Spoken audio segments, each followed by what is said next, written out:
Signature de convention de prêt entre le FPM-SA et Advance Bank portant sur les financements en dette senior et en dette subordonnée au profit de cette dernière. Les taux d'inclusion financière en RDC restent faibles. Et quand on parle de l'accès au crédit, l'offre de crédit se limite beaucoup plus dans les centres-villes. Et là, le projet d'étendre les activités d'Advance en dehors de Kinshasa, en dehors de ces zone opérationnelle actuelle nous a beaucoup motivés pour permettre à ce que la mission du FPM-SA soit atteinte, qui est de contribuer à l'amélioration des conditions des populations à faible revenu, par ricochet, lutter contre la pauvreté.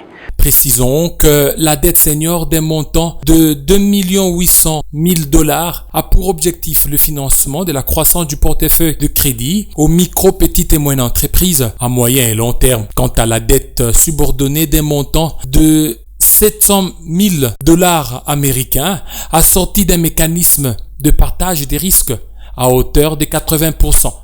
Elle permettra de renforcer le niveau de solvabilité d'Advance Bank et ainsi favoriser l'accélération de la croissance par les financements des entrepreneurs tout en respectant les indicateurs de suivi réglementaire. La particularité de la dette subordonnée, c'est qu'elle est considérée comme du quasi-capital et vient renforcer les fonds propres de l'institution. Et que la Banque centrale a défini des ratios sur la solvabilité et c'est 10% le ratio de solvabilité qui se calcule par rapport aux fonds propres de l'institution sur le total des actifs. Pour rappel, FPM-SA est une société financière agréée par la Banque centrale du Congo depuis 2015 avec un capital social de 23 432 100 $ américains, un volume de fonds sous gestion de près 120 millions de $ américains.